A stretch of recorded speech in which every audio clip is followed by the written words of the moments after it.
올해 성탄절엔 오지 마세요. 재석이 말했다. 시선은 물잔에만 고정돼 있었다. 영호의 손가락이 소파 팔걸이에서 멈췄다. 왁스칠 냄새, 두꺼운 벨벳 커튼, 정교한 몰딩 모두 그가 서명에 마련한 것들이었다.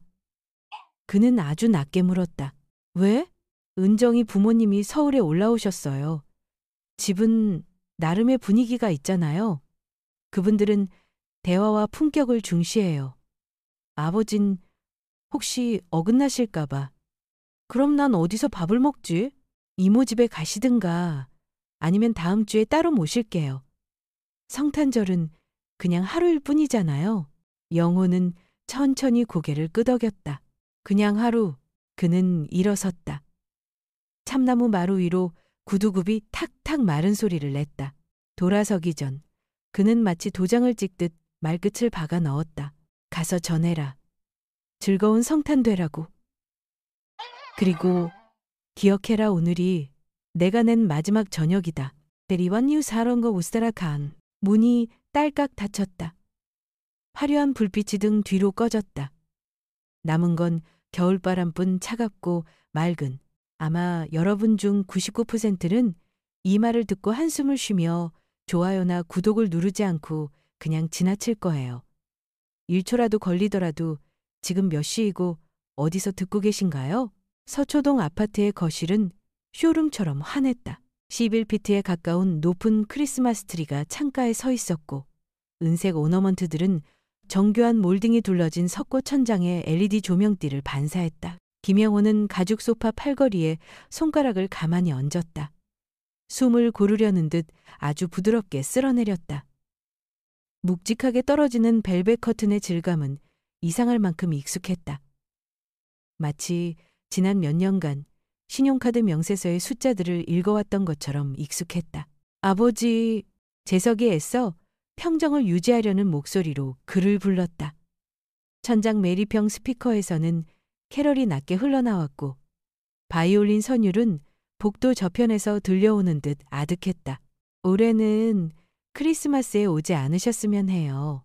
영호의 손가락이 소파 위에서 멎었다. 그는 놀라지도 숨을 몰아쉬지도 않았다. 그저 트리에서 나온 불빛 몇 조각이 대리석 테이블 위에서 부서졌을 뿐이다. 그가 아주 낮은 목소리로 물었다. 왜? 데레다이. 재석은 아버지를 보지 못했다. 그의 시선은 테이블 위의 물컵에 고정되어 있었다. 그곳에서 결혼 반지가 조명빛을 받아 마치 얇은 칼날처럼 번뜩였다. 은정이 부모님께서 서울에 올라오실 거예요. 저희 집은 처가 쪽 전통이 있어서 분위기라는 게 좀 내가 대출을 더 받고 보증금을 내주고 수리까지 해준 곳을 언제부터 저희 집이라 부르게 된 걸까? 영호는 생각했지만 입 밖으로 내지 않았다. 그는 그저 시선을 돌려 거실을 훑었다. 묵직하게 드리워진 차가운 회색 실크 커튼, 반짝이는 원목 바닥, 천장을 감싸는 몰딩 모두 그가 값을 치른 것들이었다. 주방에는 준전문가용 보시 스탠드 믹서가 한쪽에 조용히 서 있었다. 결 하나하나가 선명하게 보일 정도로 반짝이는 그것은 아마 한두 번 쓰이고는 격을 보여주는 장식품처럼 방치된 듯했다. 그는 벽을 올려다보았다. 복도를 따라 계절별로 찍은 가족 사진이 걸려 있었다. 결혼, 집들이, 기념일. 뒤로 갈수록 사진 속 그의 모습은 점점 배경 속으로 희미해졌고 조명이나 의도치 않은 촬영 각도에 가려져 갔다. 첫 번째 사진 속에서는 고인이 된 아내 윤미숙이 김이 모락모락 나는 갈비찜 냄비를 든 채 웃고 있었다. 그때는 집에 메리평 스피커나 비싼 믹서는 없었지만 달콤하고 부드러운 갈비찜 냄새와 그릇 부딪히는 소리만으로도 방 안은 충분히 따뜻했다. 그럼 나는 어디서 밥을 먹지? 영호가 애써 담담한 목소리로 물었다. 재석은 입술을 축이며 목소리를 낮췄다. 아니면 고모댁에 가시는 건 어떠세요? 그것도 아니면 다음 주말에 저희가 따로 뵙고요. 크리스마스 그냥 하루일 뿐이잖아요. 그냥 하루일 뿐. 그는 생각하며 쿼츠 주방 상판에서 시선을 멈췄다. 가스관이 끊기지 않도록 그달 가스요금 대신 그가 결제해 주었던 곳이었다. 그는 은정이가 고른 따뜻한 북유럽 색상표에 따라 새로 칠한 아들 부부의 침실벽을 떠올렸다. 은정이가 커튼이 너무 얇아 이웃집에서 다 들여다봐서 사생활이 없다고 불평했던 일도 기억났다. 그래서 그는 더 두꺼운 커튼 값을 카드로 긁었다. 그런 사소한 결정들이 겹겹이 쌓여 이 집을 만들었다. 다만 그 모든 미장 공사는 그의 주머니에서 나갔다는 점이 달랐다. 알겠다. 영호가 말했다. 목소리는 메마르지 않고 그저 미지근한 물처럼 흘러갔다. 그는 소파에서 손을 떼고 천천히 일어섰다. 부드러운 밑창의 구두가 마룻바닥에 닿는 소리가 겨우 들릴 만큼 작게 울렸다. 주방의 보시 믹서는 여전히 그 자리에서 반짝이고 있었다. 영호는 문득 10년 전 크리스마스를 떠올렸다.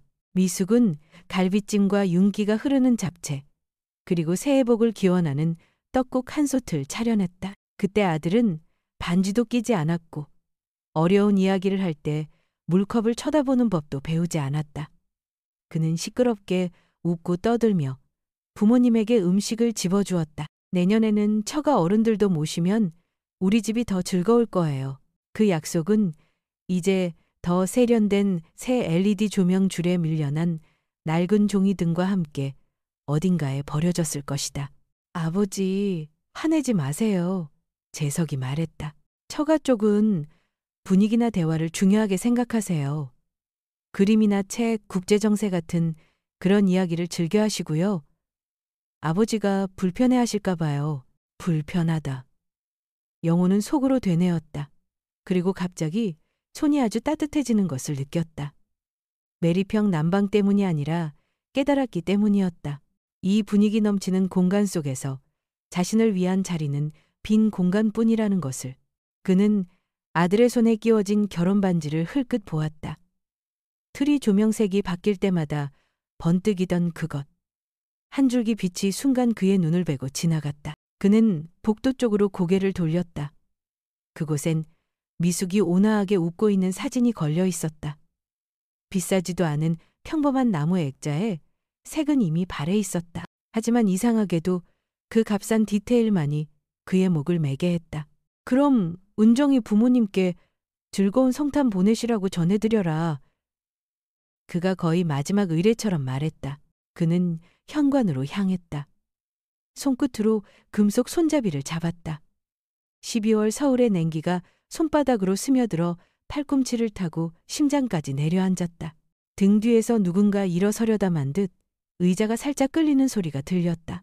아버지 재석이 망설이며 불렀지만 나머지 말은 목구멍 어딘가에 걸려 나오지 않았다. 영호는 돌아보지 않았다. 그는 보이지 않는 누군가에게 인사하듯 고개를 살짝 숙이고는 한 글자 한 글자 힘주어 말했다. 그분들께 메리 크리스마스라고 전해다오. 딸깍. 잠금새가 맞물리는 소리가 아주 작게 울렸지만 마치 누군가 마침표를 찍는 소리처럼 들렸다.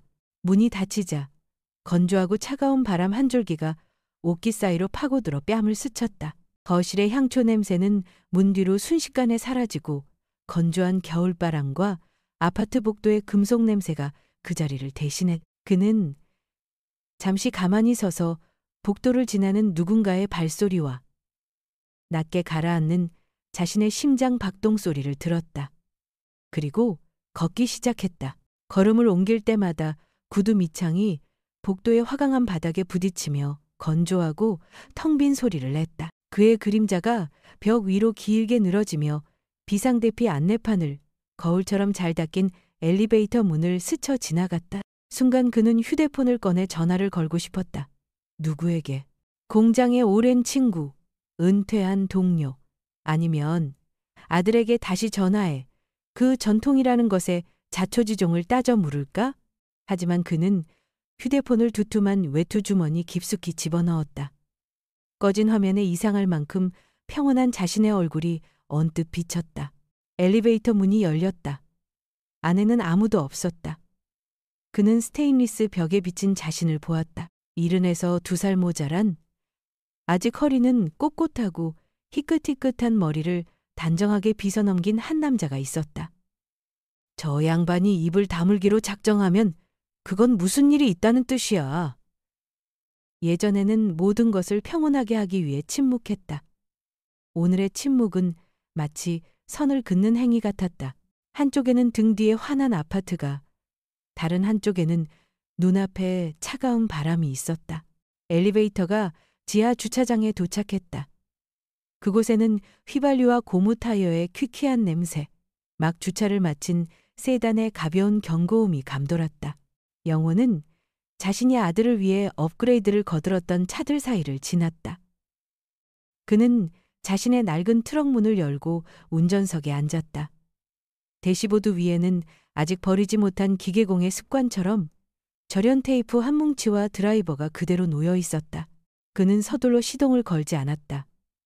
잠시 핸들 위에 놓인 지도처럼 굳은 살이 박인 자신의 손을 내려다보았다. 유리창 너머로 지상으로 이어지는 경사로 틈새를 비집고 들어온 차가운 바람이 긴 휘파람 소리를 냈다. 저 위 어딘가에서는 아직 트리가 빛나고 캐럴이 흐르고 사람들이 분위기를 만드느라 바쁠 것이다. 영호는 키를 꽂았지만 아직 돌리지는 않았다.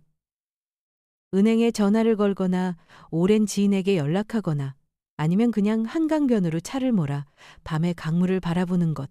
그는 문득 핸들의 잠금 장치를 풀 때 나는 딸깍 소리를 선명하게 들었다. 아주 작지만 날카로운 소리. 마치 어떤 싹이 막 터져나온 듯한 소리였다. 그가 키를 돌렸다. 엔진이 가볍게 떨렸다. 터널 밖의 바람이 역으로 휘몰아치며 옷깃을 파고들었다.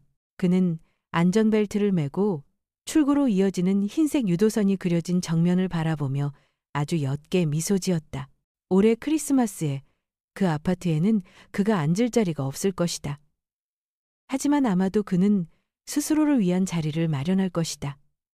다른 식탁에서, 다른 이야기 속에서, 그리고 그 식탁에 닿기 전에 해야 할 몇 가지 일이 있었다. 아주 깔끔하고 아주 깨끗하게.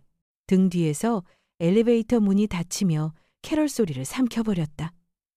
앞에는 도로로 이어지는 경사로가 칼날처럼 매끄러웠다. 영호는 브레이크에서 가볍게 발을 떼고 차를 움직였다. 바퀴가 지상의 불빛에 닿는 순간 차가운 공기가 마치 냉수 한 바가지처럼 얼굴에 부딪혀 정신이 번쩍 들게 했다. 그는 뒤돌아보지 않았다. 그의 차가 강남대로의 차량 행렬 속으로 끼어들 때 그의 머릿속에 남은 유일한 질문은 이것이었다. 오늘 밤 당장 무엇부터 시작할까? 하나의 계획이 아들의 집 천장 몰딩의 선처럼 날카롭게 떠올랐다. 무생물처럼 보이지만 사실은 그 집의 혈관과도 같은 것들부터 시작하는 것이다. 한남대교를 건널 때 한강의 바람이 차창을 휘갈겼다. 붉은 브레이크 등이 끝없이 긴 띠를 이루며 늘어서 있었다. 차량 행렬 속에서 한 젊은 아버지가 뒷좌석에 커다란 선물 상자를 싣고 있었다. 두툼한 패딩을 입은 아이는 창밖으로 고개를 내민 채 까르르 웃었다. 영호는 마치 30년 전의 자신을 보는 듯 그 모습을 스쳐보았다. 그 시절. 그 역시 아내와 자식을 위해 선물을 싣고 한 푼 두 푼 아껴가며 노력만 하면 가족이 행복해질 거라 믿었다. 차가 압구정 방향으로 접어들었다. 한 은행 지점의 푸른색 간판이 번쩍였다. 영호는 아들 부부의 아파트 계약금을 치르기 위해 집문서에 다시 서명하던 그날을 똑똑히 기억했다. 은행 직원은 의례적인 말투로 말했다. 이것은 가족의 미래를 위한 투자입니다. 그날 그는 그 말을 믿었다. 미래란 이자로 살 수 있는 것이라고 믿었다. 서초를 지날 때 또 다른 기억이 떠올랐다. 재석이 회사에서 감원이 있어 월급이 잠시 끊겼다며 다급하게 전화를 걸어왔었다. 아버지가 잠시만 도와주세요. 아들은 그렇게 말했다. 그래서 그는 또 한 번 서명을 했고 두 번째 대출을 위해 집문서를 다시 한번 담보로 잡혔다. 그 옆에서 그는 은정이의 손에 들린 새 핸드백과 아직 채 가시지 않은 비싼 가죽 냄새를 언뜻 보았다. 그는 묻지 않았다. 그저 업무상 체면 때문에 필요하겠지 라고 스스로를 다독였을 뿐이다. 차가 신호 대기선 앞에서 서서히 멈췄다. 그의 입김이 유리창에 뿌옇게 서렸다. 그는 차 수납함에서 작은 수첩을 꺼내 계산을 시작했다.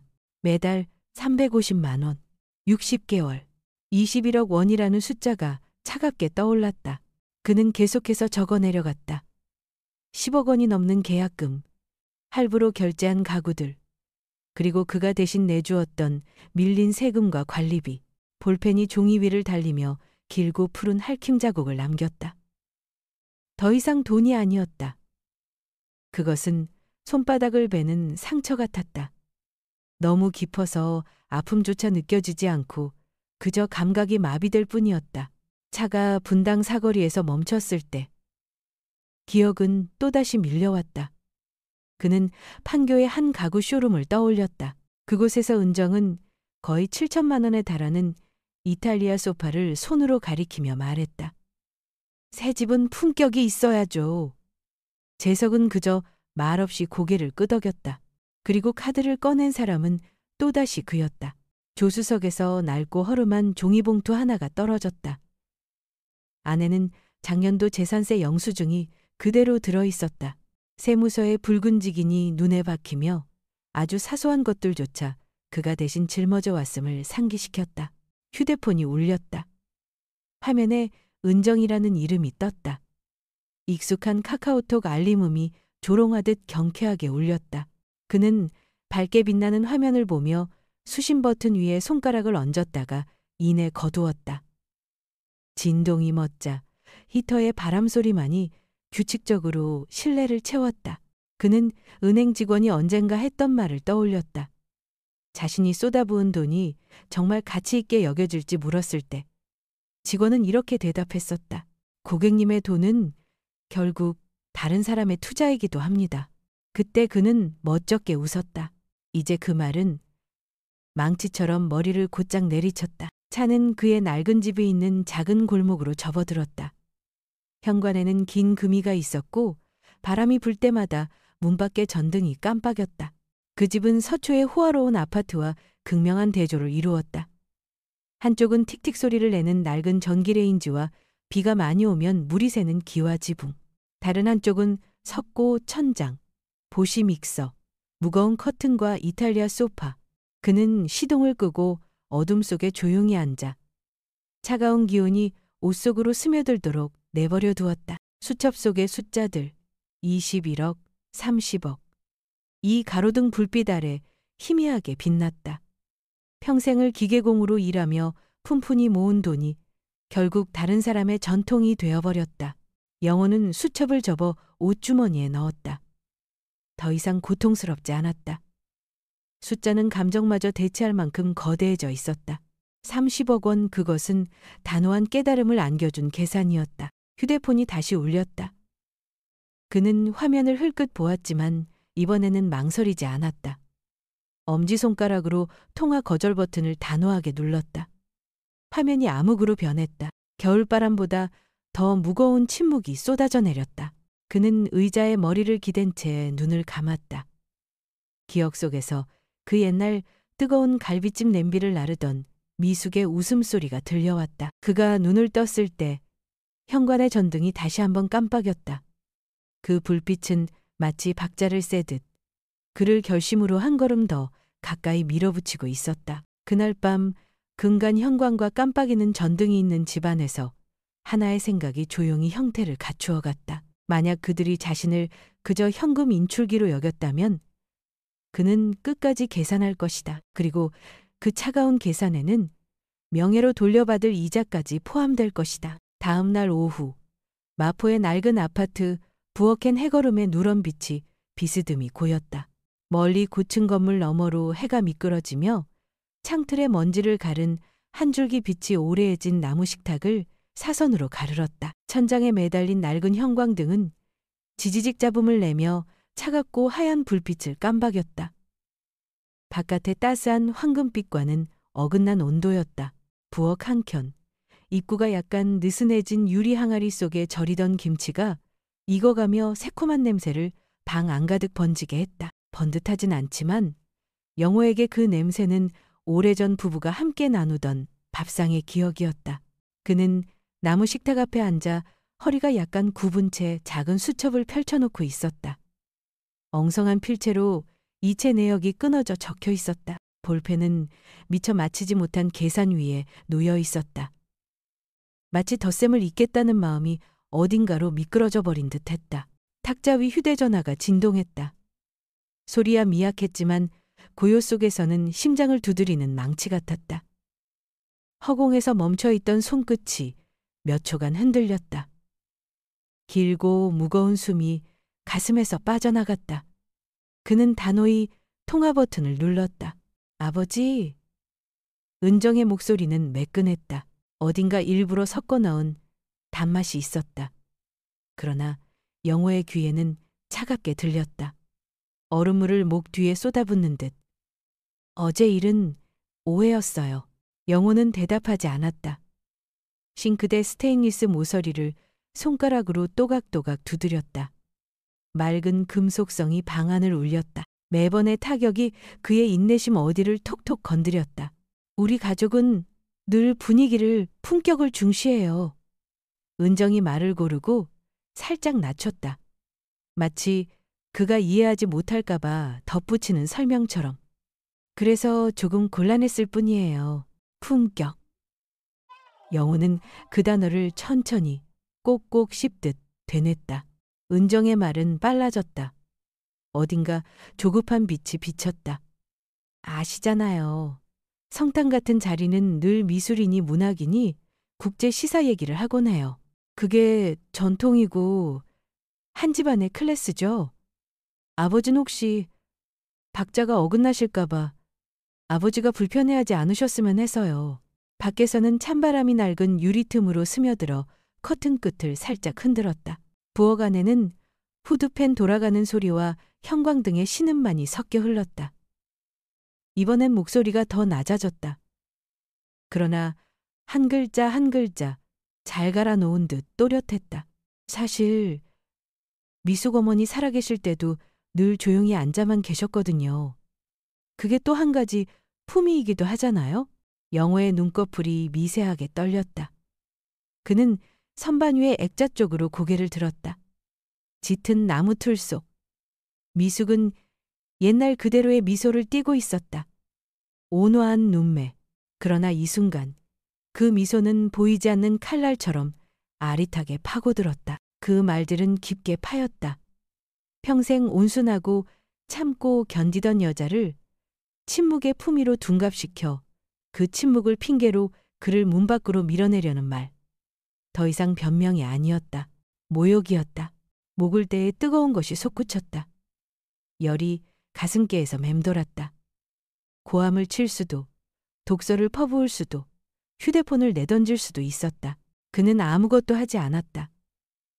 호흡을 고르고 뜨거움을 서서히 식혀 쇠빛으로 굳혔다. 그의 목소리는 느리고 단단했다. 이 대화는 여기서 끝내자. 그는 대답을 기다리지 않았다. 붉은 버튼을 눌렀다. 딸깍 마른 소리 하나. 단순한 소리였지만 수년간 팽팽히 당겨진 줄 한 가닥이 탁 하고 끊어지는 소리였다. 부엌의 공기가 갑자기 가벼워졌다. 그는 잠시 움직이지 않았다. 기울어지는 햇살이 여전히 식탁을 비스듬히 쓸었다. 선은 굳었고 눈매는 차가웠다. 더는 머뭇거림이 없었다. 그가 일어나 벽쪽장을 열었다. 가장 아래 서랍을 잡아당기자 낡은 경첩이 끼익 소리를 냈다. 안쪽에서 가장자리마저 해진 두툼한 마닐라 봉투 하나를 꺼냈다. 은행 명세서, 자동이체 일정표, 담보대출 계약서, 카드 청구서 한때 보기만 해도 숨이 막히던 종이들이 차곡차곡 들어앉아 있었다. 이제는 벙어리 증인이 되어 그의 앞에 섰다. 그는 종이를 탁자 위에 펼쳐 가지런히 정돈했다. 형광등의 윙거리는 소리와 어우러져 일정한 박자가 방 안에 맺혔다. 글줄과 숫자, 붉은 도장과 날짜가 또렷해졌다.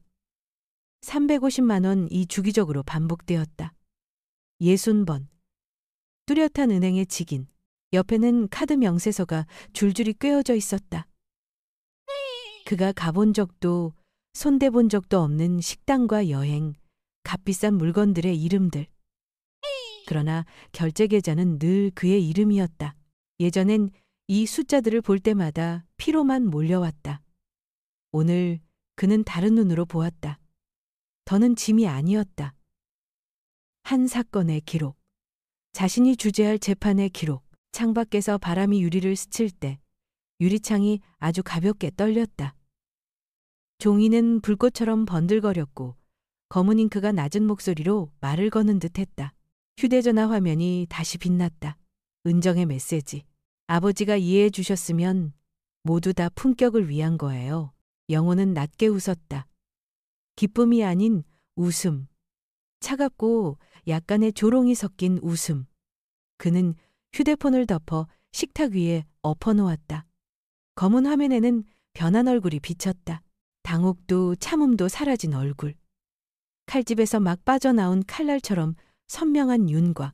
그는 모든 서류를 봉투에 모아 담고 상단 서랍에 넣었다.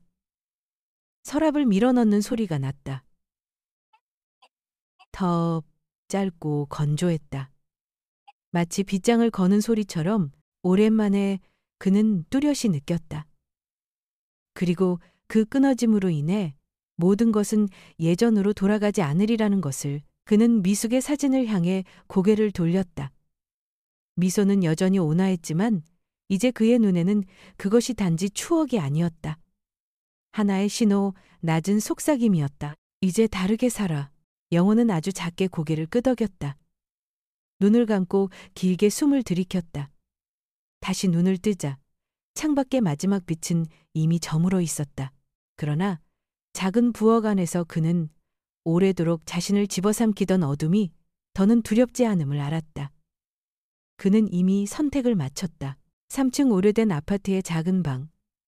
영호는 칠이 벗겨진 네모난 나무 책상 앞에 앉아 있었다. 누렇게 뜬 전등빛이 내려앉아 그가 마닐라 봉투에서 꺼내 늘어놓은 서류 더미를 비췄다. 전기요금 고지서, 은행 거래 내역서, 숫자로 빽빽한 금리표. 그는 그것들을 재판 증거물이라도 되는 듯 가지런히 묶어 쌓아 올렸다. 종이 끝에는 붉은 펜으로 그어놓은 세로줄이 남아 있었다. 350만 매월. 한 줄 한 줄이 기억 속에 밝힌 칼자국처럼 선명했다. 그는 의자 등받이에 몸을 기댄 채 길게 숨을 들이켰다. 그리고 은혜색 유선 전화기를 손에 집어들었다. 3번의 뚜 소리 뒤 젊고 정중한 여자 목소리가 들려왔다. 안녕하세요. 서울은행 고객센터입니다. 무엇을 도와드릴까요? 목이 잠겼지만 단호한 음성이 흘렀다. 자동이체 하나 지금 당장 해지하고 싶소. 계좌 끝자리는 7423. 수화기 너머에서 키보드를 두드리는 소리가 또박또박 이어졌다. 확인해 보겠습니다. 네, 맞습니다. 고객님께서는 2018년 12월부터 현재까지 5년간 매달 350만 원 자동이체를 진행하셨습니다. 총 60회입니다. 영호는 천천히 눈을 감았다. 숫자들이 무디지만 끈질긴 칼날처럼 살을 되새기듯 스쳐 지나갔다. 키보드 소리 사이로 자신의 심장 고동이 또렷이 섞여 들렸다. 정말 해지하시겠습니까? 지금 해지하시면 이번 달부터 이체가 중단됩니다. 그는 깊게 숨을 들이켰다. 찰나. 손이 전화기 위에서 멈칫했다. 작년 성탄절. 어색하게 고개를 숙이던 아들의 모습이 스쳤다. 그리고 곧이어 아버지, 집에 오지 마세요 라는 말이 다시 등줄기를 가르는 갈라진 소리처럼 떠올랐다. 네. 그는 쇳덩이를 내려찍듯 또렷이 말했다. 해지요, 지금부터. 여자의 목소리가 판결문을 낭독하듯 담담하게 이어졌다. 네. 처리 완료되었습니다. 오늘부로 자동이체가 종료됩니다. 수화기를 내려놓는 순간 띠 하는 말은 소리가 방 안에 짧게 울렸다. 곧이어 모든 것이 고요해졌다. 신호음도 사라지고 작은 공간에는 초침이 똑딱거리는 소리와 그의 숨결만 남았다. 그는 한동안 가만히 앉아 있다가 서서히 거래 내역서를 묶음마다 정리해 모았다. 이제 이 종이들은 빚의 영수증이 아니었다. 지난 5년의 착취를 입증하는 증언서가 되어 있었다. 영호는 일어나 방 구석의 전기난로 앞으로 걸어갔다. 장마다 가장자리가 오그라들고 말리며 검은 숫자들이 주황빛 불꽃으로 바뀌어 탔다. 오래된 종이 타는 냄새와 잿빛 향이 방 안에 은근히 퍼졌다. 그는 난로 앞에 앉아 불길이 사인과 도장, 무정한 숫자들을 삼켜가는 모습을 오래도록 바라보았다. 불빛이 얼굴에 비치며 무엇을 씻어내리는 듯, 또 무엇을 다시 달구는 듯 했다. 선반 위 미숙의 액자 속 미소가 포근했다. 반 잔쯤 따르니 호박빛이 불빛 아래 잔물결을 그렸다. 그는 잔을 살짝 들어 액자를 향해 조용히 말했다. 미수가 오늘에서야 숨을 제대로 쉬는구나. 그리고 잔을 자신 쪽으로 돌리며 낮게 속삭였다. 메리 크리스마스, 나를 위한. 수리목을 타고 내려가며 뜨겁게 번졌다. 친척들 모임에서 마시던 어떤 술과도 달랐다. 그날 밤 그는 거의 다 꺼져가는 불 앞에 오래 앉아 있었다. 종이째가 가늘게 내려앉아 희뿌연 눈처럼 얇은 층을 이루었다. 5해를 버텨온 심장이 처음으로 가벼워졌다. 바깥에서는 겨울바람이 낡은 창틀 사이로 여전히 스며들었다. 그러나 이 작은 방 안 사그라드는 불빛 곁에서 아무 말 없이 새로운 장이 펼쳐지고 있었다. 토요일 아침 겨울 햇살이 영호의 좁은 아파트 안으로 비스듬히 흘러들었다. 그는 질박한 도자기 주전자에서 녹차를 따랐다. 마른 연잎향이 방 안에 은근히 번졌다. 테이블 위에는 아침 신문이 반드시 접혀 있었고 가로세로 낱말 퍼즐이 채 반도 풀리지 않은 채 놓여 있었다. 그는 연필을 들어 빈칸을 천천히 그어 나갔다. 휴대전화가 진동했다. 화면에 은정이라는 이름이 떴다. 그는 귀에 가져갔다. 2시 반. 아버지는 김포공항으로 나와 우리 부모님을 모셔요. 파란 셔츠 입고요. 우리 부모님은 디테일에 민감해요. 우리 체면 구기게 하지 마세요. 말투는 군더더기 없고 단정했다. 기사에게 지시하듯 그가 대답할 틈도 없이 통화는 끊겼다. 영호는 전화기를 내려놓으며 입꼬리를 희미하게 올렸다. 다시 테이블로 돌아와 티백을 뜨거운 물에 적시고는 고개를 숙여 퍼즐로 시선을 돌렸다. 가로 12번, 인내의 보상 12칸. 그는 또박또박 적어 넣었다. 창밖에서는 겨울 햇빛이 사선으로 들어와 낡은 나무 탁자 표면에 반사됐다. 벽시계는 2시 35분을 가리키고 있었다. 그는 몸을 등받이에 살짝 기댄 채 차를 한 모금 머금었다. 따뜻함이 목구멍을 타고 스며들었다. 그때 휴대전화가 낯선 번호로 연달아 울렸고 뒤이어 집 전화까지 요란하게 벨이 울렸다. 영호는 수화기를 들었다가 잠시 바라보더니 말없이 전화기 플러그를 뽑아버렸다. 아니 곧 고요해졌다. 그는 작은 라디오를 켜서 바이올린 선율을 낮게 깔아두었다. 가스레인지 위 무쇠팬에서 지지 소리가 났다. 식빵 2쪽이 노릇노릇 익어가고 그는 버터를 고르게 펴바른 뒤 슬라이스 치즈를 올려 녹기를 기다렸다. 고소한 향이 피어올라 옆에서 보글보글 끓는 토마토 수프에 김과 뒤섞였다. 조심스레 그릇에 떠서 샌드위치 접시 곁에 놓았다.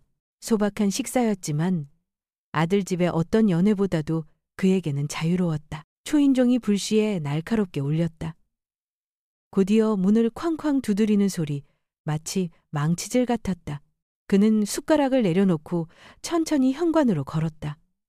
노크는 점점 거칠어졌고 초인종도 쉬지 않고 울렸다. 문을 살짝 열자 3사람이 서로 밀치며 들이닥칠 기세로 서 있었다. 최상욱, 그의 아내 이경자, 그리고 은정이었다. 상호의 얼굴은 벌겋게 상기돼 있었고 넥타이는 한쪽으로 비뚤었다.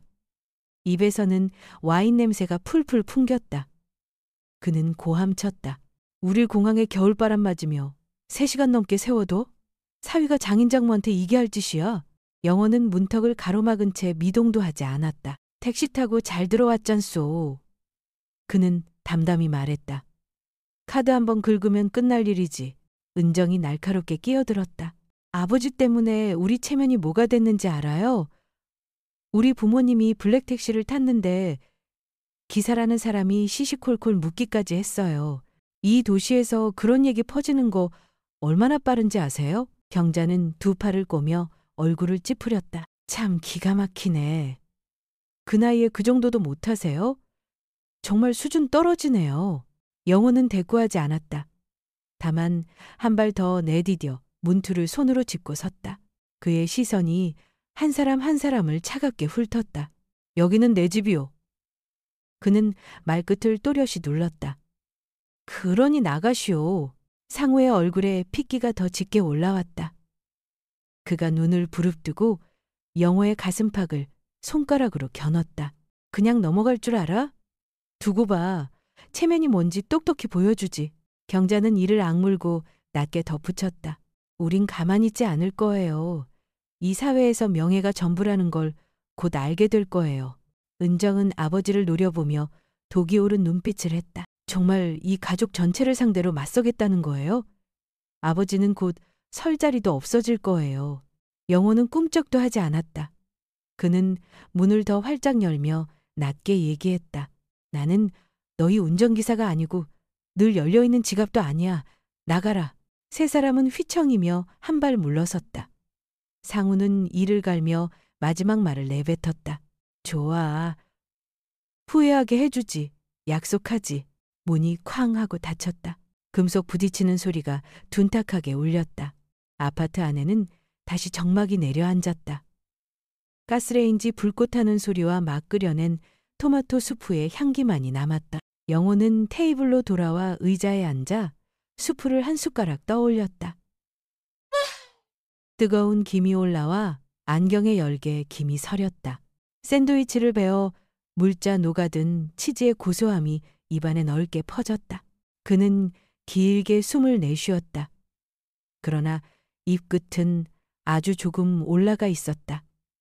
몇 해 만에 혼자 먹는 밥이 이렇게 맛있었던 적이 있었던가. 바깥에서는 분명 세 사람이 이를 갈며 계책을 꾸미고 있겠지. 문 밖으로 쫓겨난 지 사흘째 아침. 영호는 익숙한 나무 식탁에 앉아 뜨거운 블랙커피를 앞에 두었다. 겨울빛이 창살 사이로 길게 들어와 탁자 위를 가로질렀다. 그는 아침 신문을 집어 사면을 펼쳤다. 제목 하나가 눈을 강타했다. 공항에 놓인 방치. 바로 아래에는 어딘가에서 몰래 찍은 듯한 낡고 입자가 거친 사진이 있었다. 김영호. 바로 그의 얼굴. 지친 표정. 바랜 회색 코트. 프레임을 어설프게 잘라놓아 등이 굽어 보이고 눈빛은 공허하게 비쳤다. 그는 고개를 들어 창밖을 보았다. 그날을 또렷이 기억한다. 하늘은 맑았고 바람은 건조했다. 버스 정류장 전광 온도계에는 13도가 찍혀 있었다. 사람들이 가디건 하나만 걸치고 아이들은 아이스크림을 물고 뛰었다. 그는 신문을 반듯하게 접어 주름을 쓸어펴고 탁자에 내려놓았다. 손끝이 나무결을 한 번 또 한 번 두드렸다. 이어진 문장들이 눈에 걸렸다. 측근에 따르면 KC72는 최근 일상에서 다소 기이한 행동을 보여 위험한 상황에서 노인을 방치한 행위는 정신적 안정성에 의문을 남긴다.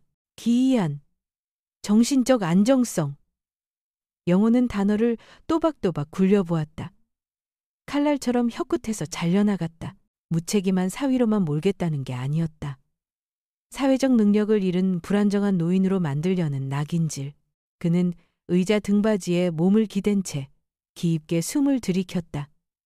커피 향이 쌉싸래하게 치고 올라왔다. 사흘 전 문을 벌컥 열고 들이닥치던 셋의 얼굴이 겹쳤다. 최상우가 이를 악물고 내뱉던 말. 후회하게 해주지. 바로 이것이 첫 타격이었다. 영호는 선반 위에 두었던 오래된 노트북을 끌어당겼다. 부팅은 느렸고 펜이 가느다랗게 울었다.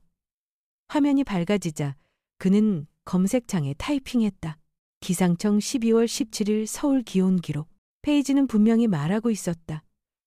최고 13.2도 맑음. 그는 옅게 비웃었다. 눈보라 경보? 갑사군.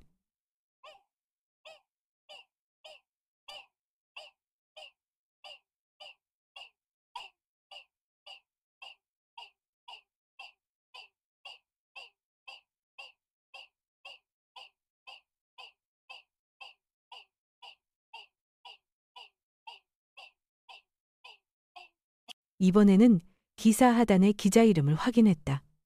라이프 섹션, 박지현. 그는 링크드인을 열고 이어서 옛 언론대 동문회 페이지를 찾았다. 작년 동문 만찬 사진 한 장, 박지현과 최상우가 어깨를 맞댄 채 웃고 있었다. 수르호이다. 그는 노트북을 덮고 멀거니 벽을 바라보았다. 벽에는 젊은 날의 아내, 윤미숙의 사진이 걸려 있었다. 사진 속 맑은 눈매가 오늘만큼은 조용히 캐묻는 듯했다. 이대로 그들의 오명을 견딜 건가요? 영호의 손이 서서히 움켜쥐어졌다. 생전 처음처럼 선명했다. 그는 책장으로 가서 아래 서랍을 열었다. 먼지가 앉은 마닐라 폴더 하나를 꺼냈다. 그 안에는 은행 거래 내역서, 이체 영수증, 지난 5년간의 계약서 사본들이 차례로 꽂혀 있었다. 무게만 되던 종이들이 한순간 무기가 되었다. 그는 그것들을 가지런히 탁자 위에 펼쳐 방금 접어둔 신문 옆에 나란히 놓았다. 한쪽은 거짓으로 짜맞춘 내러티브, 다른 한쪽은 흔들림 없는 증거. 저울추가 서서히 기울기 시작했다. 벽시계 초침이 똑딱거렸다. 방 안은 숨소리마저 고요했다. 영호는 허리를 곧게 세우고 낮게, 그러나 망설임 없이 중얼거렸다. 한 음절씩 선서처럼 이건 전면전이다. 그는 마지막으로 커피를 한 모금 들이켰다. 눈길은 단 한 번도 눈앞의 서류 더미에서 떨어지지 않았다. 아마 여러분 중 99%는 이 말을 듣고 한숨을 쉬며 좋아요나 구독을 누르지 않고 그냥 지나칠 거예요. 1초라도 걸리더라도 지금 몇 시이고 어디서 듣고 계신가요? 세 번째 층의 작은 부엌은 평소엔 스테인리스 숟가락 소리와 전날 끓여 남긴 김치찌개의 냄새에 익숙한 곳이었다. 그런데 지금은 전혀 다른 풍경이었다. 마치 작전실 같았다. 낡아해진 소나무 식탁 위에는 밥상 대신 명세서, 더미와 서류철, 소셜미디어에서 인쇄한 사진들이 쌓여 그림자가 바닥까지 드리워졌다. 잉크 냄새 나는 새종이가 프린터 쟁여에서 끄집어져 나오며 습한 소리를 냈다. 프린터는 규칙적으로 칙칙거렸고 용지는 카드처럼 받침으로 미끄러져 내려왔다. 김영호는 그 한가운데 앉아 있었다. 그는 옛 용접공의 습관대로 등을 곧게 펴고 노트북 화면을 응시했다. 굳은 살 박인 손가락이 키보드를 리듬처럼 두드려 거래번호를 하나씩 입력했다. 350만 원 가시 60개월 2억 1천만 원. 엑셀 시트에 붉게 찍힌 숫자였다. 그는 멍하니 그걸 바라보았다. 60달. 5년 연속. 매월 25째 날이면 그의 계좌에서 350만 원이 빠져나가 아들의 이름과 며느리의 이름으로 잡힌 대출 계좌로 흘러갔다. 그는 굵은 형광펜으로 계산식 한 줄을 줄긋고 낙서처럼 메모를 덧붙였다.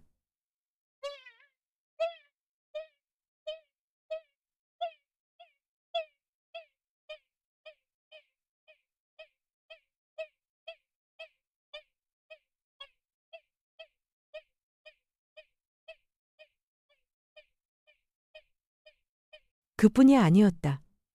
초기 계약금 6천만 원, 서초 아파트 다운페이, 실내 장식비 1,200만 원 이태리 샹들리에, 수입 커튼, 은정이 라이프스타일 표준이라 우기던 6구짜리 가스레인지, 여기에 매달 그가 몰래 이체해온 재산세와 관리비까지. 합치면 300만 원 단위가 아니라 3억 원이 훌쩍 넘는 액수였다. 영호는 글자를 응시한 채 깊게 숨을 들이켰다. 그 숫자는 추정이 아니었다. 5년간 갉아먹힌 흔적이었다. 평생 아버지로서 돈을 대던 삶이 기계처럼 돈을 빼가는 삶으로 바뀌어온 기록이었다. 프린터가 또렷하게 울리며 색사진 한 장을 뱉어냈다. 사진 속 은정은 강남의 호텔 조명 아래 검정 드레스를 입고 와인잔을 치켜들고 있었다. 사진 캡션에는 이렇게 적혀 있었다. 디테일이 곧 삶의 질이다. 영호는 그 사진을 해당 월의 거래 내역서 옆에 붙였다. 전기세, 가스세, 체납분 납부라고 적힌 칸이 또렷했고 작은 글씨로는 결제계좌 김용호라고 찍혀 있었다.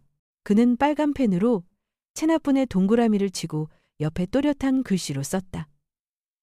이어 그는 며느리의 소셜 계정에서 사진을 수십 장 더 뽑아냈다. 프랑스식 식탁 앞에 앉아 품격은 유산이라 적는 캡션, 에르메스 새 가방을 자랑하는 사진, 스스로에게 주는 보상이라는 문구가 붙어 있었다. 그는 아무 말도 하지 않고 그 사진들을 해당 달의 카드 명세서와 함께 클립으로 정리했다. 헬ms 8,200영원이라는 항목이 선명하게 빛났다. 증거였다. 프린터는 또 움직였고 이번엔 최상우의 사진이 나왔다. 골프장에 선 채 폴로 셔츠를 입고 클럽을 든 모습. 캡션. 주말을 알차게. 그 옆에는 골프클럽 멤버십 4,500영원이라는 카드 결제 내역 프린트가 놓였다. 결제 계정 그의 이름으로 찍혀 있었다. 형광펜으로 길게 줄을 긋고 붉은 글씨로 썼다. FALSE. 부엌의 노란 전등빛이 종이 위에서 반짝였다. 더 이상 그것들은 단순한 영수증이 아니었다. 생생한 기소장, 살아있는 공소장처럼 보였다. 영호는 다른 폴더를 꺼내 프레스라고 적힌 파일을 열었다. 지난주 자신을 모욕한 그 기사, 노인 방치 공항에서 사시간을 찾아들었다. 곁에는 서울이 13도였음에도 눈보라 경보가 있었다며 사실을 왜곡한 사진이 붙어 있었다. 그는 조용히 링크드인과 동문회 페이지를 뒤졌다. 몇 번의 클릭으로 드러난 건 기자 박지연과 상우가 함께 찍힌 동문만찬 사진 한 장이었다. 건배하는 둘의 미소, 캡션. 선배님께 감사드립니다. 그는 그것을 출력해 기사 옆에 꼽아둔 뒤 대문자 메모를 남겼다. 그네, 방 안은 컴퓨터 빛과 인쇄 잉크 냄새, 키보드의 소리로 가득했다. 그는 주변을 둘러보았다. 탁자 위에는 14건의 파일이 정렬되어 있었다. 각 파일에는 손글씨로 라벨이 붙어 있었다. File 1, File 2, House, File 3, Interior, File 4, Utilities, File 5, Tax, File 6, Credit Card, File 7, Travel, File 8, Golf, File 9, Press, File 10, SNS, 그리고 파일 14까지. 그는 각 묶음을 클립으로 단단히 고정해 갈색 마닐라 봉투에 넣고 두 줄로 가지런히 놓았다. 그 서류 더미들은 이제 단순한 종이가 아니었다. 발사 준비가 된 탄환. 발사될 날을 기다리는 포탄처럼 느껴졌다. 영호의 눈은 탁자 옆 달력으로 옮겨갔다. 12월 24일 크리스마스 이브. 그는 빨간 펜으로 굵게 동그라미를 그렸다. 잉크는 마치 말 못할 상처에 번지듯 번졌다. 그의 입술이 가만히 움직이고 그는 낮게 중얼거렸다. 자기 자신만 들을 수 있게 싫어할 진실부터 먼저 먹여주자. 그 순간 그는 더 이상 살아있는 ATM이 아니었다. 그는 조용한 검사이자 스스로를 위한 재판장이 되었다. 은정, 재석, 최상우, 이경자 모두 이제 가족이 아니라 피고였다. 겨울바람이 창가 틈을 스치자 커튼이 살짝 흔들렸다. 부엌 등은 깜박였고 그의 그림자가 얼룩진 타일에 길게 드리워졌다. 정적 속에서 펜이 종이를 긁는 소리, 서류를 정리하는 소리만이 남았다. 14권의 파일, 달력에 빨간 원 하나, 고요히 앉아있는 한 남자. 그것만으로도 전쟁을 시작하기에 충분했다. 서초의 고층 아파트, 성탄전야는 눈부시게 밝았다. 천장에 닿을 만큼 큰 트리에는 노란 전구가 촘촘히 감겨있고 빨간 리본을 맨 선물 상자들이 번들거렸다. 식탁엔 눈처럼 하얀 레이스보가 펼쳐지고 크리스털 잔이 반듯하게 줄을 맞췄다. 번쩍거리는 나이프와 포크, 서양식 전체 요리가 케이터링 직원들의 손을 거쳐 정갈하게 놓였다. 초대 손님들은 하나같이 단정한 차림, 최상우의 금융권 동료들, 이경자의 기품 넘치는 지인들 잔을 부딪히며 웃었다. 벽면 스피커에선 캐럴이 흘렀고 공간 전체가 그들이 자랑에 맞지 않는 품격으로 윤이 났다. 은정이 여주인 흉내를 내며 와인을 따르려 일어서는 순간 초인종이 날카롭게 울렸다. 찰나. 은정은 미간을 좁혔다가 억지 미소를 걸고 이를 악물듯 중얼거렸다. 아마 택배겠죠? 그냥 배송일 거예요. 하지만 문이 열리자 방 안은 순식간에 고요해졌다. 문턱에 선 사람은 배달원이 아니라 김영호였다. 그는 검은 코트를 단정히 여미고 오래된 가죽 장갑을 낀 채 곧게 서 있었다. 인사는 없었다. 손에는 낡아해진 가죽 서류 가방 하나, 크리스털 샹들리의 불빛이 그의 앙상하지만 단단한 얼굴선을 스치며 번뜩였다. 발걸음은 느리되 흔들림이 없었다. 그가 한 걸음 내디딜 때마다 방 안의 흥청거림이 한 겹씩 가라앉았다. 포크 소리가 멎었다. 캐럴은 계속됐으나 멀리서 들려오는 소음처럼 낯설게 울렸다. 은정이 쟁걸음으로 다가왔다. 아버님, 여긴 왜 오셨어요? 우리 분명 얘기했잖아요. 오늘은 말은 그 자리에서 끊겼다. 영호가 월러 사이드보드 위에 가방을 올리고 장갑을 벗어 지퍼를 내리는 소리가 방을 가르는 칼날처럼 맑게 울렸기 때문이다. 그는 군말이 없었다. 갈색 마닐라 봉투들을 차례로 꺼내 식탁 위 각 사람 앞으로 밀어놓았다. 양옆의 손님들이 서로 눈치를 보며 봉투를 내려다봤다. 최상우가 눈살을 찌푸리며 몰아붙였다. 이게 뭡니까? 지금 뭐 하자는 겁니까? 영호가 고개를 들었다. 온기 없는 침착함. 얼음장 같은 낭음이 공기를 내리눌렀다. 5년간 매월 350만 원. 60달. 2억 1천. 거기에 다운페이, 인테리어, 체납관리비 대납. 전부 합쳐 3억이 훌쩍 넘지. 여러분이 이 샹들리에 아래 앉아 이 마루 위를 밟고 이 와인을 마시는 동안 그 모든 비용은 내 주머니에서 나갔다. 몇몇 손님이 호기심을 이기지 못하고 봉투를 열었다. 안에는 김영호 이름의 계좌에서 일정액이 매달 빠져나간 내역이 또렷한 은행 명세서, 공과금 납부서, 카드 청구서가 묶여 있었다. 그 옆에는 SNS 캡처 사진이 클립으로 끼워져 있었다. 검정 드레스를 입고 와인잔을 든 은정. 디테일이 곧 삶의 질이라는 캡션. 골프장 한가운데 서서 미소 짓는 최상우. 알찬 주말이라는 문구. 증빙 숫자엔 노란 하이라이트가 그어져 있었고 그 옆에 붉은 글씨로 적혔다. LIE, FARC. 공기가 굳었다. 누구는 미간을 찌푸리고 누구는 숨을 가볍게 들이켰다. 은정은 애써 굳은 얼굴로 미소를 짜내며 떨리는 목소리를 냈다. 아버님, 지금 컨디션이 안 좋으신가 봐요. 이런 얘기는 손님들 계신 데서 할 일이 아니에요. 사람들이 아버지를 정신이 좀 불안정하신 것 같군요. 최상우가 말을 가로챘다. 목이 잔뜩 올라붙은 채 쏘아붙였다. 딸아이 체면을 이런 자리에서 깎아내리다니. 여기가 어디인지 아십니까? 여긴 파티예요. 화풀이할 자리가 아니라 손님 몇은 난감한 미소로 자세를 고치고 다른 몇은 시선을 접시 위로 내렸다. 웃음소리는 사라졌다. 영호는 대꾸하지 않았다. 대신 접은 종이 한 장을 꺼내 들었다. 빨간 펜으로 거짓지라고 그어놓은 기사. 샹들리에 불을 받아 굵은 제목이 환히 드러났다. 공항에 놓인 방치. 눈보라 경보 속 4시간. 그가 식탁을 손가락으로 두드리며 또박또박 말했. 그날 기온은 13도, 맑음. 눈보라? 없었어. 이건 거짓이야. 호호. 짧은 침묵 뒤에 작은 웅성거림이 일었다.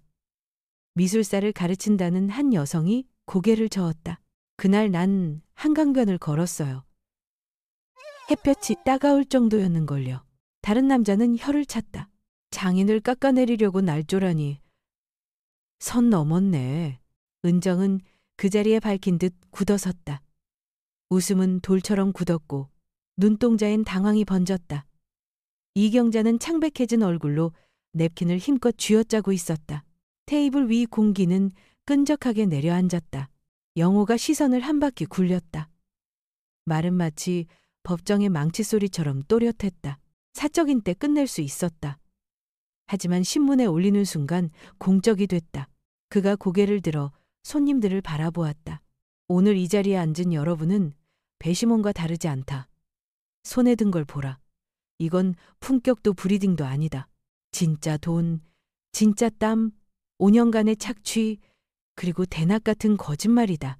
시선들이 최상우에게 모였다. 몇몇은 눈을 피했고 몇몇은 길게 한숨을 쉬었다. 좀 심했지. 누군가 낮게 말했다. 테이블 모서리에서 재석은 말이 없었다. 침이 마른 입술, 창백한 얼굴. 그는 손에 든 서류를 부들부들 떨리는 손으로 넘겼다. 매달 찍힌 예금주 김영호라는 활자가 비수처럼 가슴에 밝혔다. 이번 한 번만요 라며 매달리던 자신의 목소리가 되감기듯 쾅쾅 가슴을 두드렸다. 허벅지를 무의식적으로 두드리는 버릇, 어릴 적 불안할 때마다 하던 그 버릇. 이 되살아났다. 식은땀이 턱끝을 타고 흘렀다. 영호가 곧장 아들을 바라보았다. 재석아, 이게 가족이냐 거래냐? 재석은 입술을 깨물고 답하지 못했다. 아버지의 눈을 피한 채 고개를 숙였다. 영호는 시선을 거두고 서류 가방을 천천히 닫았다. 딱 하고 닫히는 소리가 차갑게 울렸다. 그는 곧게 서서 마지막으로 식탁 위를 둘러보았다. 그 눈빛엔 원망도 애원도 없었다. 오로지 판결만이 있었다. 또렷한 발음 한 단어씩 못질하듯이 떨어졌다. 즐거운 저녁 되시라. 내가 낸 마지막 저녁이니까. 그 말 끝에 그는 돌아섰다. 문이 찰칵 닫히자 식탁 위는 폭발하듯 소란스러워졌다. 은정이 날카롭게 비명을 질렀다. 저 사람 미쳤어. 미쳤다고. 최상우가 식탁을 내리쳐 크리스털 잔이 산산조각 났다. 우릴 이렇게 망신 주다니. 이경자는 눈물이 그렁그렁 맺힌 채 숨을 몰아쉬었다. 손님들은 술렁이며 서류를 접어 내려놓았다. 누군가 중얼거렸다. 다 사실이면 이건 수치지. 재석은 여전히 의자에 붙박인 채였다. 손에 든 파일이 불덩이처럼 뜨겁게 느껴졌다. 그는 마침내 직면했다. 수년간 이 아파트의 반짝임, 이 조명, 이 만찬, 아내가 앉은 의자까지 모두 아버지의 피와 땀으로 세워졌다는 사실을. 그리고 자신은 고마움 대신 등을 돌려 그 여자가 쌓은 방화벽 뒤에 숨어 있었다는 것을. 복도에는 겨울 바람이 스며들어 싸늘했다. 문 밖에서 영호는 잠시 멈춰 깊게 숨을 들이켰다. 계단실 쪽으로 발을 옮겼다. 그의 서류 가방은 비어 있었고 가슴은 오히려 가벼웠다. 오늘의 재판은 끝났다. 판결은 내려졌다. 봄바람이 스산하게 스며들던 서울 3월의 아침. 한강에서 불어온 습한 바람이 반쯤 열린 창을 흔들며 베이지색 커튼을 살짝 들추었다. 낡은 아파트 3층. 창가의 네모난 식탁 위에는 흰 봉투 하나가 놓여 있었다. 굵은 붉은 글씨가 눈에 밝혔다. 연체 통지. 김영호는 커피잔을 내려놓고 봉투를 열었다. 안에는 무표정한 숫자가 적혀 있었다. 3개월 연체. 900만 원. 놀람도 분노도 없었다. 그저 오래 쌓인 먼지처럼 조용한 체념이 마음 한구석에 내려앉았다. 그는 종이를 다시 봉투에 넣어 매만졌다. 벽시계의 초침이 메마른 소리를 내며 흘렀다. 책장이 가지런히 선방. 낡은 사진 몇 장. 아직 미지근한 전기포트. 소박하고 단정한 공간이 서초의 화려한 아파트 속 혼란과는 딴 세상처럼 대조적이었다. 그때 문 두드리는 소리가 났다. 탁, 탁, 탁. 잠시 정적. 다시 3번 더 다급하게. 문을 열자 문턱에 선 있는 재석이었다. 셔츠는 구겨졌고 넥타이는 비뚤어졌다. 더는 아버지의 지갑으로 세워진 파티장에서 뽐내던 젊은 사내가 아니었다. 아버지, 죄송합니다. 영호는 말없이 몸을 비켜 길을 내줬다. 재석은 의자에 주저앉아 두 손으로 바지를 움켜쥐며 고개를 숙였다. 식탁 위엔 연체 통지가 여전히 놓여 있었다. 저 솔직히 말할게요. 재석의 목소리는 떨리고 갈라졌다. 그 기사 우연이 아니었어요. 장인어른 아버지의 체면을 깎아야 우리 집안이 산다고 그렇게 해야 한다고 했어요. 저는 알면서도 그냥 침묵했습니다. 그리고 어머니에 대해서도 차마 입에 담을 수 없는 말들을 방 안에는 초침 소리만이 흘렀다. 고개를 더 깊숙이 숙인 아들의 고백은 목에 걸려 나오지 못했다. 한참 후 영호의 목소리가 낮고 느리게 흘렀다. 넌 날 잃은 게 아니야.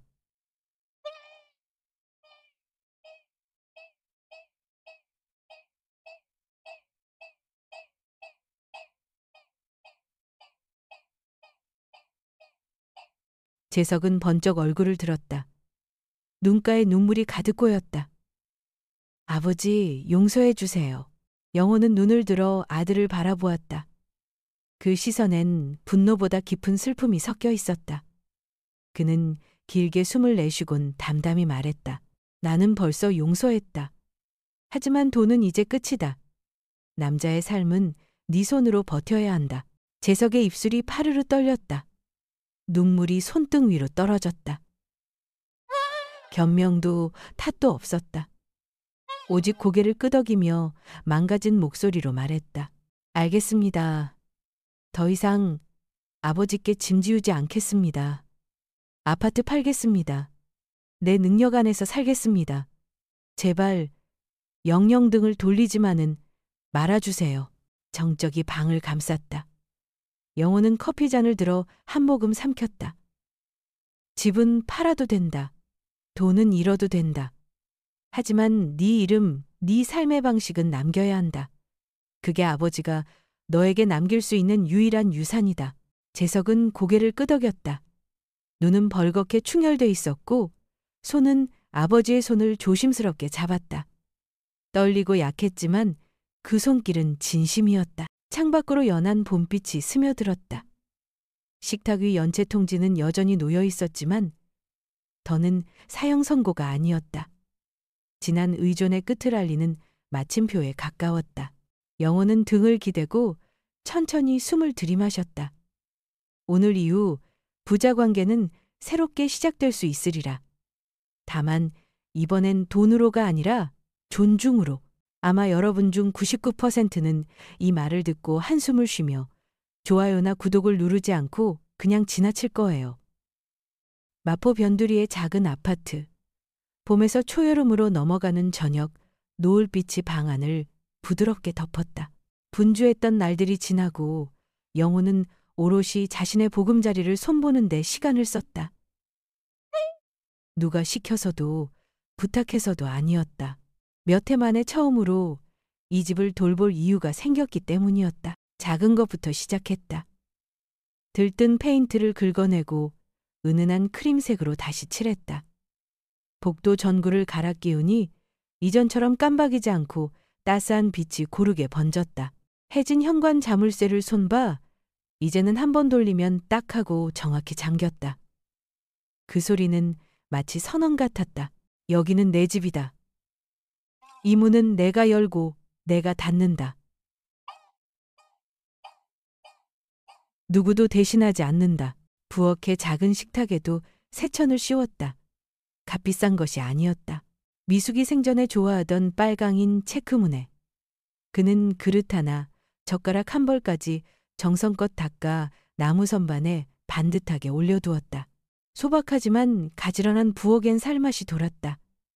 근처 로스팅집에서 풍겨오는 커피향이 초여름의 건조한 빛, 새 나무 냄새와 뒤섞여 방안을 가만히 채웠다. 그는 의자에 앉아 둘러보았다. 그동안 이곳은 기진맥진한 한 남자가 쓰러지듯 몸을 눕히는 잠시 머무는 곳에 가까웠다. 이제야 비로소 집이 되었다. 휴대전화가 진동했다. 짧은 문자가 떴다. 일요일에 집밥 드시러 오실래요? 아이들이 과학 발표 보여드린대요. 로사, 동네 반장 박노사, 두 손주와 함께 사는 과부. 오래전부터 그에게 안부를 묻고 주민 모임에 초대하곤 했지만 그는 좀처럼 나가지 않았다. 이번 문장은 달랐다. 빈자리를 메우려는 의전이 아니라 정말로 함께하자는 온기가 있었다. 영호는 한동안 화면을 바라보다가 천천히 세 글자를 눌렀다. 일요일, 그는 밝은색 셔츠를 고르고 한동안 매지 않던 어두운 넥타이를 맸다. 로사의 집으로 가는 길, 멀리서 아이들 목소리가 맑게 흘렀. 좁은 골목을 지나자 된장찌개의 구수함, 방금 구운 생선의 고소함, 갓 부친 계란말이의 따끈한 향이 겹겹이 퍼졌다. 모두가 그를 불러들이는 듯했. 문이 열렸다. 로사는 국자를 든 채 현관에 서 있었다. 어서 오세요, 영호 씨. 손주 둘이 우르르 달려나왔다. 한 아이는 그의 다리에 매달리고 다른 아이는 색종이로 만든 태양계 모형을 번쩍 들어 보였다. 색은 알록달록했지만 조금 비뚤비뚤했다. 할아버지, 제가 만든 거예요. 맑은 목소리에 그가 피식 웃음을 터뜨렸다. 아이 머리를 쓰다듬자 가슴 한켠이 푹 풀리는 느낌이 들었다. 식탁에 둘러앉았다. 근사한 요리는 없었다. 김이 모락모락 오르는 된장찌개 한 냄비, 노릇하게 구운 생선 한 접시, 상큼한 나물무침, 잘 익은 김치 몇 점. 로사가 작은 막걸리 잔을 그의 앞에 내려놓았다. 오늘은 특별히 건배해야죠. 그는 고개를 끄덕이고 잔을 들었다. 달큰한 향이 코끝을 스쳤고 목으로 넘어가니 은근한 매운기가 뒤따랐다. 숟가락 부딪는 소리, 잔잔한 웃음소리.